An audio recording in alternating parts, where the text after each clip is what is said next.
This strange incident occurred just a few months back, and the setting remains the same. My current residence. Under my bed lies an electrical outlet, typically used for charging my phone overnight. Each evening, I perch my phone on the bed's ledge, relying on it as my alarm. However, a peculiar series of events unfolded one Monday night in February. I woke to the blaring of my alarm clock, though darkness still enveloped the room. Glancing at the clock on my desk, it read 4 o'clock in the morning. Confusion swirled within me as I questioned whether I had inadvertently set a new alarm. The alarm label read, "Down." Disabling it, I returned to slumber, dismissing the occurrence. The following night, once again, I was roused by my phone's alarm, the time reading 3 o'clock the morning. This time, the alarm title read, "Beneath." I couldn't fathom setting such an alarm, distinctly aware I would remember such an action. Suspecting a prank by my brother, I confronted him the next morning, urging him to cease tampering with my sleep routines. However, he vehemently denied any involvement, and I reluctantly believed him. Taking precautionary measures, I set a password on my phone and penned it on a sticky note hidden behind my bed. With only one alarm set for 8 o'clock in the morning, I retired for the night, yet again awaking to the blare of an alarm in the dead of night. It was 2 o'clock in the morning, and the alarm ominously read, "The." Unease settled in. My phone seemed compromised. I was convinced someone was hacking into it. In a bid to deter further interference, I left my phone off throughout the day, hoping the culprit would lose interest. That evening, I relied solely on my desk alarm clock, setting it for 8 o'clock in the morning.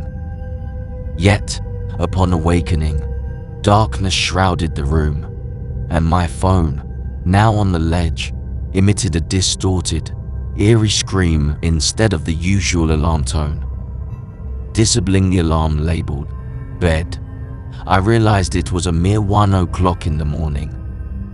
Panic surged as I reached for the charger beneath my bed, only to find it missing. Suddenly, the chilling realization dawned upon me. The alarm titles formed a chilling sentence, "Down beneath the bed." Before I could react, a hand seized my arm with a vice-like grip. Despite my screams, it seemed no one heard until my father burst into the room wielding a baseball bat. Discovering the intruder hiding beneath the bed, he swiftly subdued him and summoned the authorities. The intruder, a registered sex offender with a history of arrests, had been lurking in our house for 4 days, relishing in the terror he inflicted upon his victims. The thought of his presence beneath my bed still sends shivers down my spine. Number 4. Working the night shift always sucked. I work in an office building and would constantly do the night shift since it was the only time it would work out for me. I was just about always the only person on the floor I worked on, possibly in the whole building. There would always be a kind of eerie feeling to being in such a big building with most of the lights out and absolutely no one around. But on the upside, it was peaceful and less stressful. Then I was able to get a lot of work done. Then one night, though, it was a Friday night around 2 o'clock in the morning. I was typing away on my keyboard when I heard a noise from outside my cubicle. It sounded like just a random crack from the walls or something. It's unusual in this building, but I didn't get too concerned about it. I resumed typing away and was once again interrupted by a sound. This time, The sound of a computer starting up caught me off guard. I was sure nobody else was working the night shift. I stood up on my chair to get a view over the cubicle walls. The glare of a computer screen in the dark was visible in a cubicle on the opposite side of the room. Then I did something stupid, something I regret. I asked if there was anybody there in a yell, hoping to get an answer from a fellow employee. But instead, I saw the glaring light of the computer monitor across the room turn off, and there was once again nothing but darkness on that side of the room. I started getting nervous. I turned off the lamp and computer screen so that I wouldn't give away my position to whoever that was. I crouched down and tiptoed out across to a nearby cubicle. There was just utter silence. I sat waiting for something to happen for God knows how long, but I eventually decided the coast was clear. I tiptoed down past all the cubicles until I reached the opening near the exit door to the stairs and elevators. And that's when I realized that my fearful suspicion was true. There was a man crouched down behind the plant in the corner of the room, dressed in all black. I felt my heart sink as I noticed him, but it didn't seem like he knew that I noticed him. I turned back to the stairway door. There was no way I was going to wait for the elevator and take a chance. I casually opened the door and closed it behind me, proceeding to walk down the stairs. After making it down about 2 flights of stairs, I heard the door above me push open aggressively, followed by manic echoing footsteps coming fast down the stairs. I raced down the stairs, running as fast as I could, all while the footsteps above me were getting louder. I finally made it to the first floor, raced through the lobby, and out the front door. Whoever was in there didn't follow me. I immediately called the cops, along with one of my bosses. My boss said no one was scheduled to work except for me. The cops scanned the place from top to bottom. There was no one in there. I couldn't help them out with any description other than he was wearing all black. I did continue to do the night shift for about a week after that, with my boss allowing me to lock all possible entrances to the floor, including the elevators. But I still wasn't comfortable with it. So ever since, I've been doing the day shifts.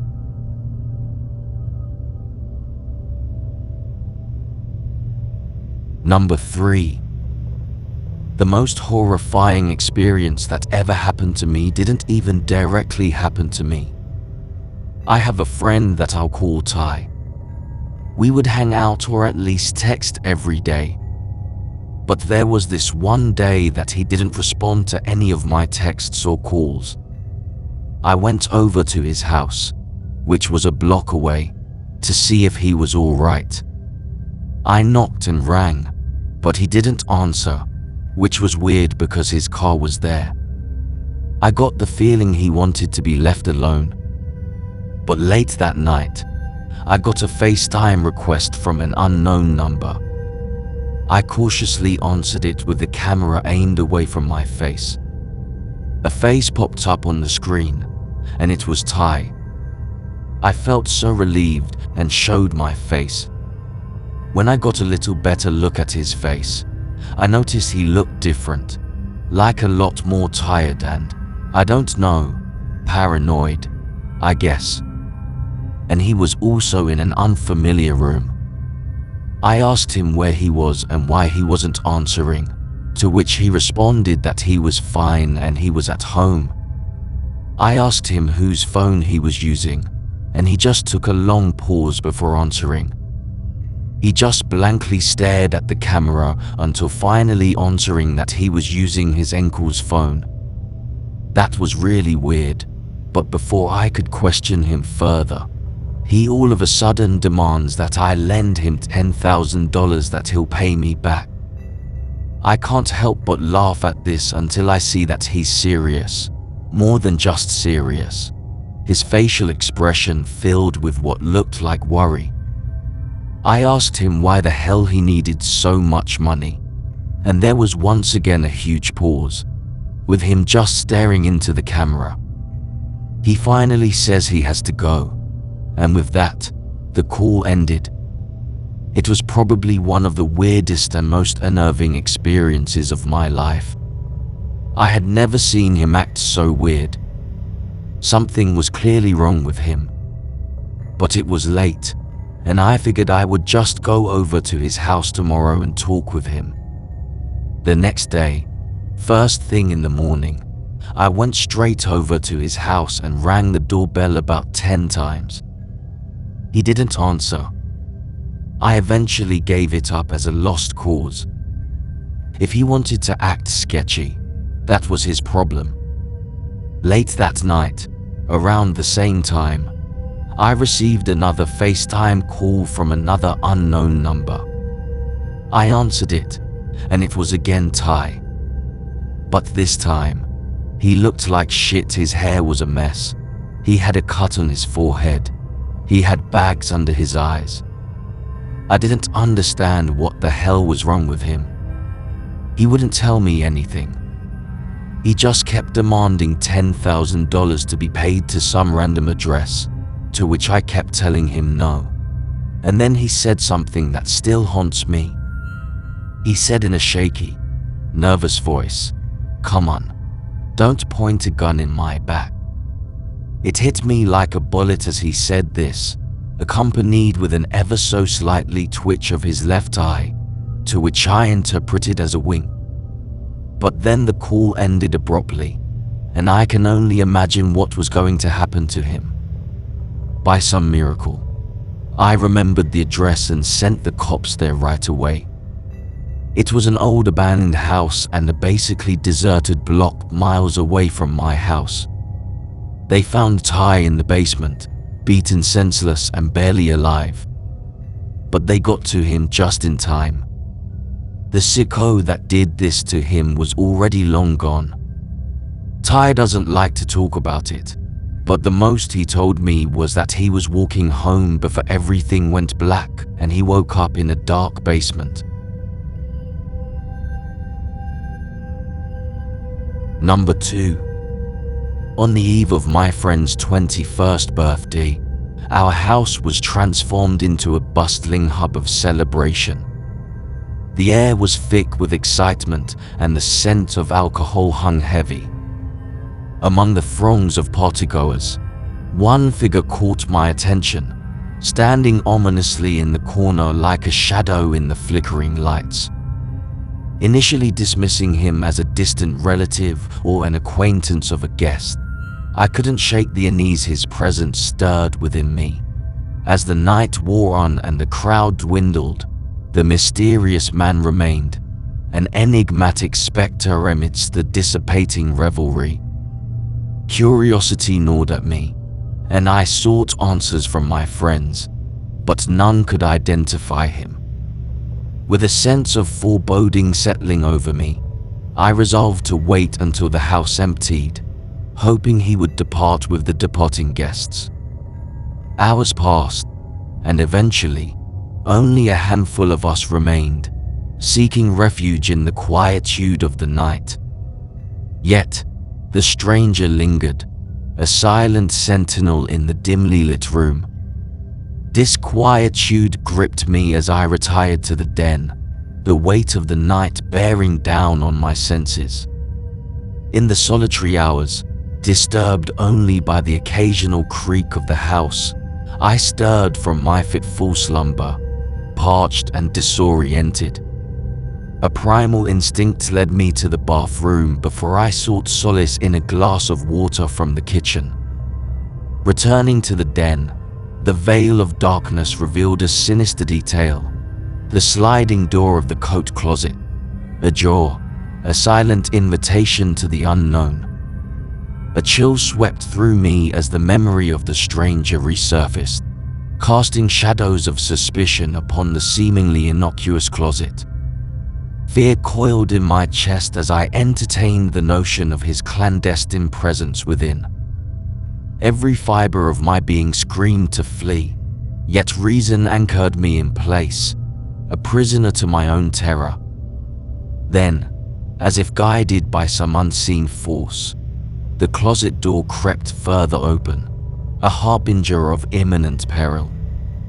With a surge of adrenaline, I leaped from the couch, propelled by sheer desperation, and bounded up the stairs, my heart pounding a frenzied rhythm of terror.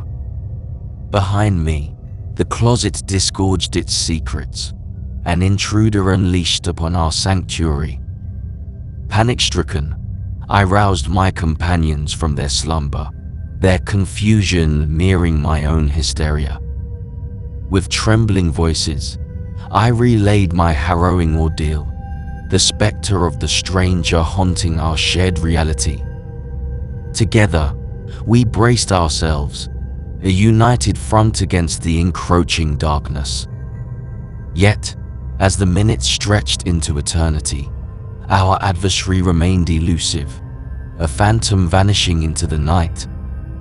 With trembling hands, we summoned the authorities, but the intruder slipped through their grasp, leaving behind only whispers of fear and uncertainty. In the wake of that fateful night, the memory of the stranger lingered like a ghostly apparition, a testament to the fragility of our sanctuary and the lurking dangers that lurk in the shadows of the night. Number 1. In the quiet stillness of a Saturday night, the hour hand crept towards 4 a.m., accompanied by the rumble of an empty stomach that roused me from my slumber. Reluctantly, I abandoned the warmth of my bed, driven by the primal urge to appease the gnawing hunger. As I stumbled into the kitchen, the harsh glow of the refrigerator's light revealed an unsettling sight. The cabinet stood ajar, a silent accusation of my forgetfulness. Ordinarily, such a minor oversight might have gone unnoticed, dismissed as a trivial lapse in memory. Yet, my meticulous nature refused to accept such negligence without question. Casting aside the notion of simple absent-mindedness, I embarked on a cautious exploration of my domain, a sentinel in search of intruders. Each closet and corner yielded nothing but the stillness of the night, yet unease lingered like a shadow, taunting me with its elusive presence. Descending to the den, my apprehension reached its zenith as the yawning maw of the back door greeted me, a gateway to the unknown. Bathed in the ethereal glow of moonlight, a figure emerged from the darkness, a solitary sentinel perched upon a patio chair. His disheveled appearance spoke volumes, a vagabond in search of respite, or something far more sinister concealed beneath the surface. With bated breath, I watched as he advanced, a specter of uncertainty shrouded in the cloak of night. Time slowed to a crawl as our gazes locked in a silent standoff, the weight of impending danger hanging heavy in the air. In a heartbeat, the illusion of safety shattered as he lunged forward, a predator poised to strike. Instinct propelled me into action, the primal instinct for self-preservation guiding my trembling hands to secure the sanctuary of the door. Through the barrier of glass, we stood locked in a macabre dance of fear and defiance, the divide between us a fragile shield against the encroaching darkness. With trembling fingers, I fumbled for the lifeline of my phone, the shrill tones of emergency services a beacon of hope in the abyss. Yet, as swiftly as he had appeared, the intruder vanished into the night, leaving behind only whispers of fear and unanswered questions. Though the authorities were summoned, their search yielded naught but the echoes of my terror, a chilling reminder of the fragility of safety in the dead of night.